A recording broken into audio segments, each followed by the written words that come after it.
નમસ્કાર મિત્રો, સ્વાગત છે આપની યુટ્યુબ ચેનલ ગુજરાત વેધર ફોરકાસ્ટની અંદર। હવે મિત્રો આપણે વાત કરીશું કે 27 મેનું ગુજરાતનું મોસમ પૂર્વાનુમાન કેવું રહેશે, પણ સાથે સાથે આપણે જે 2 દિવસ પહેલા એક વિડીયો બનાવ્યો હતો તેમાં આપણે જણાવ્યું હતું કે જે મોસમી પવનો છે, જે ભેજવાળા પવનો છે, જે લગાતાર આવી રહ્યા છે અરબ સાગરની બંગાળની ખાડીમાં, પણ તે પૂર્વી રાજ્ય તરફ જઈ રહ્યા છે। તેના કારણે હાલ જે ગુજરાતનો સમગ્ર વિસ્તાર છે તેમાં ક્યાંય પણ વાદળછાયું વાતાવરણ એટલું જોવા મળ્યું નથી। પણ હવે જે હાલની સ્થિતિ આપણે જોઈએ તો જે પવનો હતા થોડા કવર થયા છે, સાથે સાથે તેમની ગતિમાં ઘટાડો થયો છે। તેના કારણે જે પવનો છે જે ગુજરાતના અમુક વિસ્તારમાં રોકાઈ રહ્યા છે, તેના કારણે જે સવારમાં ગુજરાતના તમામ વિસ્તારોમાં વાદળછાયું વાતાવરણ જોવા મળી રહ્યું છે।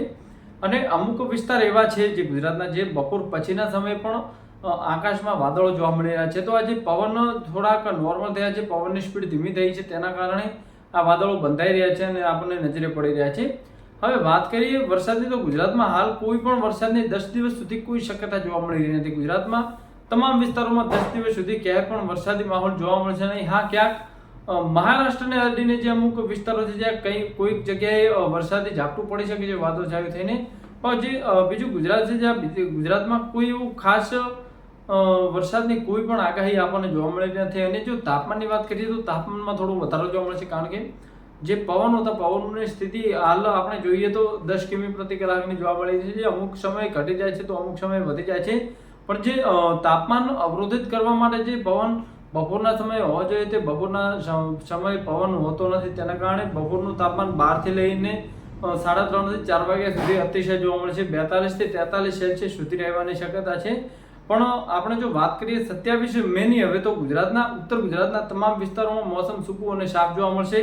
નોર્મલી જે તાપમાન છે જે 42 સેલ્સિયસ સુધી રહેવાની શક્યતા છે અને લૂ થોડી વધુ આવી શકે છે। ગરમ પવનો આવતા હોય છે, તેના કારણે લૂનો પ્રકોપ જોવા મળશે, તેથી થોડીક સાવચેતી રાખવી। વાદળછાયું વાતાવરણ સવારના સમયે આપણને ક્યાંક નજરે પડી શકે છે। વધારે કોઈ વરસાદની શક્યતા આપણને જોવા મળી રહી નથી। ક્યાંય પણ વરસાદી સિસ્ટમ જોવા મળશે નહીં, વાદળછાયું વાતાવરણ પણ ક્યાંય પણ જોવા મળવાની શક્યતા નથી। હા, સવારના સમયે ક્યાંક વાદળો જોવા મળે, પણ નોર્મલ રીતે 10 વાગ્યા પછીનો જે સમયગાળો છે 7 સુધીનો તે હવામાન સાફ અને ચોખ્ખું જોવા મળશે। પણ જે સાંજના સમયે જે તડકાની થોડીક સ્થિતિ છે, જે તડકો થોડોક સામાન્ય રૂપે નબળો પડી શકે છે, કારણ કે ધુમ્મસ જેવું વાતાવરણ સાંજના સમયે આંધીમાં જેમ ધૂળ ચડે છે તેવી રીતનું જોવા મળી શકે છે। પણ વરસાદની કોઈ પણ શક્યતા હાલ જોવા મળી રહી નથી। વાત કરીએ મધ્ય ગુજરાતનું, મધ્ય ગુજરાતના તમામ વિસ્તારોમાં ગરમી ઉકળાટ બહુ વધારે જોવા મળશે, કારણ કે પવનો એકાએક બંધ થઈ ગયા છે। પવનોની નોર્મલ સ્પીડ આપણે જો હતી જે 2 થી 3 દિવસ પહેલાથી 15 કિમી આસપાસ હતી, પણ જે હવે ઘટીને 8 થી 10 થઈ ગઈ છે। તેના કારણે જે સૂર્યનો તાપ છે જે વધી શકે છે, તેના કારણે થોડોક ઉકળાટ અને બફારો વધી શકે છે, તેથી થોડીક પરેશાની થઈ શકે છે। મધ્ય ગુજરાતમાં કોઈ પણ વાદળો જોવા મળશે નહીં। સવારના સમયે જે વાદળો જોવા મળશે તેની પછીના સમય સાવ ક્લિયર અને ચોખ્ખું હવામાન જોવા મળશે। આકાશમાં કોઈ પણ વાદળછાયું વાતાવરણ જોવા મળશે નહીં। પણ અમુક વિસ્તાર છે જ્યાં પૂર્વ ગુજરાતના વિસ્તારો છે ત્યાં ક્યાંક વાદળ નજરે પડી શકે છે બપોર પછીના સમયે, એટલે કે સાંજના સમયે। પૂર્વ ગુજરાતમાં કોઈ પણ વિસ્તારમાં વરસાદી શક્યતા જોવા મળશે નહીં। ક્યાંક આકાશમાં વાદળો જોવા મળે, સવારના સમયે ક્યાંક વાદળો જોવા મળે, પણ વધારે કોઈ વાદળો જોવા મળશે નહીં। નોર્મલી તાપમાનની વાત કરીએ તો 41 થી 42 સેલ્સિયસ સુધી રહેવાની શક્યતા છે। વરસાદ નહિવત જ જોવા મળશે। સૌરાષ્ટ્રની વાત કરીએ તો સૌરાષ્ટ્રના અમુક ભાગોમાં એટલે કે રાત્રેથી લઈ અને સવારના 10 વાગ્યા સુધી વાદળો જોવા મળે। સવારના સમયે ક્યાંક આકાશમાં વાદળો જોવા મળે, પણ જે 10 વાગ્યા પછીનો સમયગાળો છે તેની પછી વાદળછાયું વાતાવરણ હટી જશે અને સાંજના સમયે ક્યાંક ગરમીના લીધે વાદળો છવાય એવી શક્યતા છે, કારણ કે અતિશય વાદળો નથી, ક્યાંક તમને આકાશમાં વાદળો નજરે પડી શકે છે। વરસાદની નહિવત શક્યતા, તાપમાન 42 થી 43 સેલ્સિયસ સુધી પહોંચી શકે છે, તો થોડીક ખાસ કાળજી રાખવી। બહાર ફરવાનું ટાળો અને ઘરે રહેવાનું પસંદ કરો। વાદળછાયું વાતાવરણ ક્યાંક જોવા મળશે, વધુ વાદળ નથી, વરસાદની કોઈ પણ શક્યતા નથી, સાવ નહિવત વરસાદ જોવા મળશે। અને પવનની જો વાત કરીએ તો જે સૌરાષ્ટ્રના તટીય વિસ્તાર છે જ્યાં પવન થોડોક વધુ જોવા મળશે, કારણ કે કોઈ પવનને અવરોધ હોતો નથી દરિયા કિનારે, તેથી ત્યાં પવનની થોડીક ઝડપ છે જે વધુ જોવા મળશે। બાકી જે નોર્મલી પવનની સ્પીડ છે જે 8 થી 10 કિમીની જ રહેવાની છે, તેથી વધુ પવન જોવા મળશે નહીં।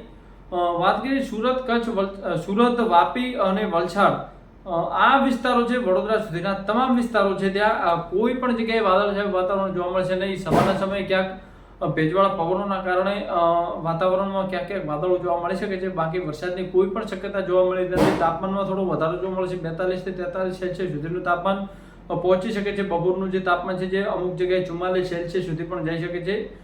વરસાદ તો ક્યાંય પણ જોવા મળશે નહીં, કારણ કે કોઈ એવી સિસ્ટમ હાલ અરબ સાગર કે બંગાળની ખાડીમાં જોવા મળી રહી નથી.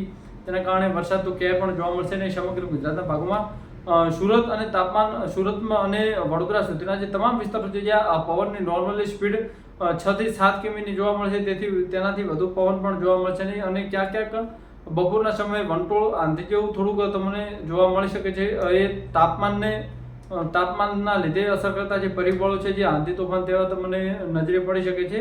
વરસાદ નહીવત છે. હવે વાત કરીએ કચ્છની, તો કચ્છના સમગ્ર વિસ્તારમાં ક્યાંય પણ વાદળછાયું વાતાવરણ જોવા મળશે નહીં. સવારના સમયે સમગ્ર ગુજરાતમાં વાદળો જોવા મળશે, કારણ કે નૈઋત્યના પવનો આવી રહ્યા છે, તેના કારણે કંડેન્સ થાય છે, હવા જે ઠંડી પડે છે તેના કારણે વાદળો બંધાતા હોય છે, અને જ્યારે ગરમી પડે છે ત્યારે તે વાદળો વિખેરાઈ જતા હોય છે. એટલે સવારનો સમય છે જે સમગ્ર ગુજરાતમાં વાદળો જોવા મળશે.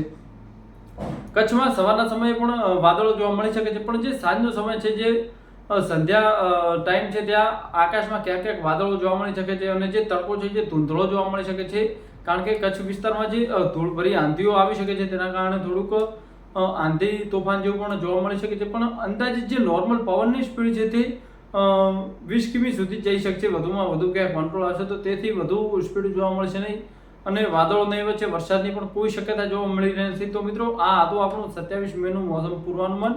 વિડીયો પસંદ આવતો તો લાઇક, શેર અને સબસ્ક્રાઇબ કરવાનું ભૂલશો નહીં. ધન્યવાદ. આપણે આવા નવા વિડીયો લઈને આવતા રહીશું, તેથી સબસ્ક્રાઇબ કરીને રાખજો ચેનલ. જો સબસ્ક્રાઇબ ના કરી તો ફરીથી યાદ કરો કે સબસ્ક્રાઇબ કરી લેજો. ધન્યવાદ.